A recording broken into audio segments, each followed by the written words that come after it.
कढी आहे। असीं मुसलमाननि जी हिमायत था कयूं त असांजे मुसलमाननि ते जो ज़ुल्म कंदा।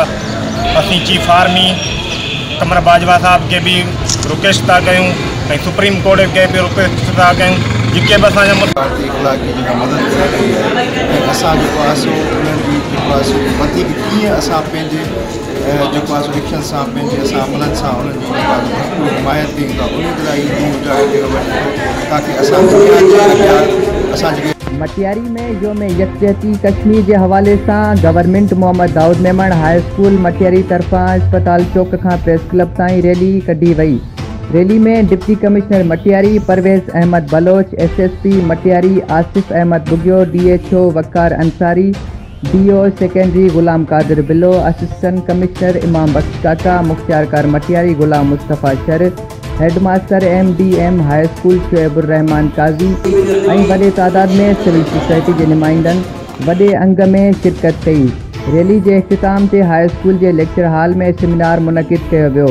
सेमिनार में मुक़र्रिरीन कश्मीर सां यकजहती जो वचन वरजायो, जॾहिं त ॿिए पासे NPSH ज़िले मटियारी पारां भी योम कश्मीर यकजहती के हवाले से रैली कढी वई, जंहिंजी अॻवानी ज़िले चेयरमैन इमाम अली मजीदाणू, ज़िले सदर वाहिद जान मरी, चेयरमैन हाजी कासिम खोसो, डिवीज़न जो चेयरमैन हाजी दाद मरी ऐं ॿियनि शिरकत कई।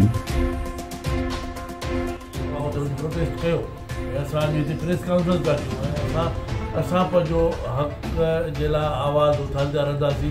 हीअ अॼु रमशा थी वई आहे, कल्ह तानिया थी हुई, उन खां अॻु में ॿियूं बि क़तल थी वियूं आहिनि। असां था चाहियूं त इन्हनि जो क़तल या बंदि थियणु घुरिजे, का नई का बेगुनाह वरी न का सिंध में क़तल थिए। पर इन जे हथ पोयां जिन जा बि आहिनि सियासी पंडित जेके बि आहिनि उन्हनि खे बि वापसि करिणो पवंदो। ऐं इन रमशा सां उनजी माउ जे अॻियां जीअं ज़ुल्म थियो आहे उनजे कातिलनि खे बि उनजे सरेआम उनजी क़ैद कयो ऐं उनखे सज़ाऊं ॾियो, उनखे फायूं ॾियो त ॿियो बि ॿुधिजे। पाकिस्तान खासकेली इतिहाद के मरकज़ी चेयरमैन सराई न्याज़ हुसैन खासकेली मटियारी मीडिया हाउस में प्रेस कॉन्फ्रेंस कंदे चयो आहे त 13 सालन जी मासूम रमशा वसाण के कारी करे अमर के सामूं बेदर्दीअ सां क़त्ल करे सिंध में वडेर के निज़ाम जो खुलियल नमूनो आहे। खैरपुर जा वडेरा सदाई अड़ा ज़ालमाना अमल कंदा रहा आहिनि।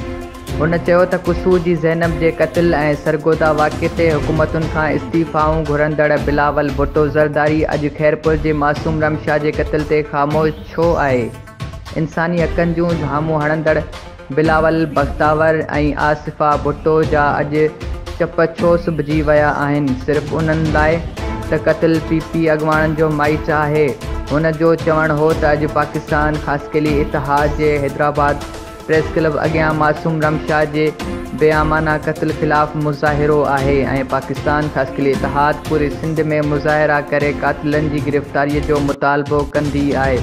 सराई न्याज़ हुसैन खासकेली जो वधीक चवणु हो त तानिया खासकेली, नाइला रिंद समेत सिंध में क़त्ल थियल न्याणियुनि जा केस वडेर के निज़ाम जे वर चढ़ण समेत रोलड़े जो शिकार आहिनि। हिक सवाल के जवाब में सराई न्याज़ हुसैन खासकेली जो चवणु हो त हींअर खां ई रमशा जो क़त्ल लोअण जा संभा थी रहा आहिनि।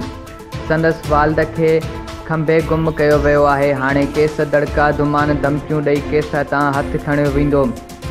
सराई Niaz Hussain Khaskheli chief justice of Pakistan खां रमशा केस में पाण मुरादो नोटिस वठण जो मुतालबो कंदे सिंध हुकूमत खां घुर कई आहे त मसूद बंग जहिड़े ईमानदार ऑफिसर के मुक़रर करे रमशा केस जी अणधुरी इंक्वायरी कराई वञे। उन मौके ते पाकिस्तान खासकेली इतिहाद जा ॿिया अॻवान पिण मौजूद हुआ। कैमरा टीम सां गॾु अली फैज़ान खासकेली, सोच TV मटियारी।